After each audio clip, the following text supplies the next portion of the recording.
আসসালামু আলাইকুম, আশা করি সবাই ভালো আছেন। আলহামদুলিল্লাহ আমরাও ভালো আছি। আজকে যাচ্ছি হচ্ছে যে ঢাকার সবচেয়ে উঁচুতম গম্বুজওয়ালা জমিদার বাড়ি, যা ঢাকার বুড়িগঙ্গার তীরে অবস্থিত। আজকে যেহেতু ছুটির দিন, ভাবলাম একটু ঘুরে আসি ওখান থেকে। আমাদের সাথেই থাকুন। আর ওখানে টিকিট সবকিছু থাকবে ভিডিওতে, খুঁটিনাটি সবকিছু থাকবে ভিডিওতে, তবে আমাদের সাথে থাকুন। অবশেষে চলে আসলাম আমরা আহসান মঞ্জিলের গেটের সামনে। যদি আপনি বাংলাদেশি নাগরিক হন তাহলে জনপ্রতি টিকিট পড়বে 20 টাকা, আর যদি অন্য কোনো দেশের কান্ট্রির লোক হন তাহলে 300 টাকা এবং 500 টাকা টিকিট পড়বে। চলুন আমরা আগে টিকিট কেটে নিয়ে আসি। একটা তো চলুন আমরা এখন ভিতরে যাই। গেট দিয়ে ঢোকার সময় আপনার টিকিট ছিঁড়ে দেওয়া হবে। ভিতরে আবার চেকিং হবে, যখন প্রাসাদে ঢুকতে যাবেন তখন টিকিটটা আবার প্রয়োজন হবে। এই জন্য টিকিটটা সাবধানে রাখবেন। আহসান মঞ্জিল পুরান ঢাকার ইসলামপুরের কুমারটুলি এলাকায় বুড়িগঙ্গা নদীর তীরে অবস্থিত। এটি পূর্বে ছিল নবাবদের আবাসিক প্রাসাদ ও জমিদারির সদর কাছারি। বর্তমানে এটি জাদুঘর হিসাবে ব্যবহৃত হচ্ছে। এর প্রতিষ্ঠাতা নবাব আব্দুল গনি, তিনি তার পুত্র খাজা আহসানুল্লাহ নামের নামকরণ করেন।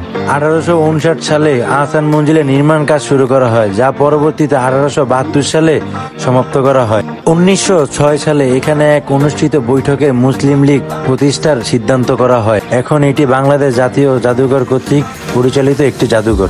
আহসান মঞ্জিল কয়েকবার সংস্কার করা হয়েছে, সর্বশেষ সংস্কার করা হয়েছে অতি সম্প্রতি। এইখানে পাশাপাশি দুইটি মহল রয়েছে। একটি হচ্ছে অন্তর্মহল, যেটাতে একসময় নাচ গান এবং রান্না বাড়ার কাজ চলত।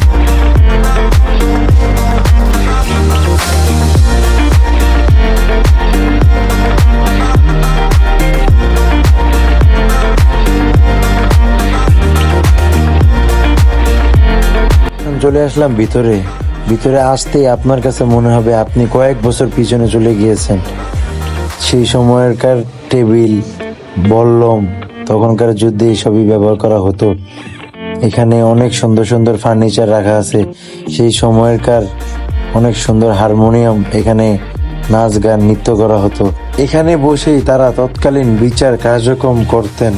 আমন্ত্রিত বিদেশি মেহমানদের সাথে এখানে বসে তারা গল্প করতেন। আহসান মঞ্জিল এতটাই বড় যে আপনাকে ঘুরিয়ে দেখিয়ে আমি শেষ করতে পারবো না। এটার একদিক দিয়ে ঢুকলে আপনি অন্যদিক হারিয়ে যাবেন। এই জন্য সবাই নিজে আসবেন, পরিজন পরিবার সহ নিজে এসে ঘুরে দেখবেন, তাহলে আরো বেশি এনজয় করতে পারবেন।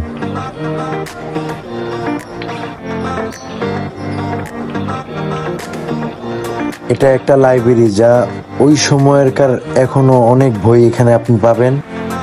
এটাই হচ্ছে নবাব আহসানুল্লাহ যৌবনকালের পিক। ভাবা যায় তারা কি পরিমাণ বিলাসবহুল জীবনযাপন করতেন। একটাবার এই সিঁড়িটা দেখুন, এত সুন্দর, যা বলার বাহিরে। এই রুমটাতে সেই সময়ের কিছু কবি এবং সাহিত্যিক এবং রাজনীতিবিদদের ছবি রাখা আছে।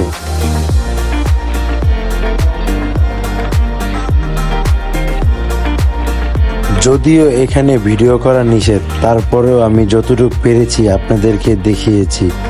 তো কেমন লেগেছে আপনারা কিন্তু কমেন্টস করে জানাবেন, এবং ভিডিওটা যদি ভালো লেগে থাকে লাইক শেয়ার করতে কিন্তু ভুলবেন না। আজকে ভিডিওটা এই পর্যন্তই। সবাই সুস্থ থাকবেন, ভালো থাকবেন, আর আমার চ্যানেলটাকে সাবস্ক্রাইব করে দিবেন। যারা ফেসবুক পেজ থেকে দেখতেছেন তারা ফলো করে দিবেন। আসসালামু আলাইকুম।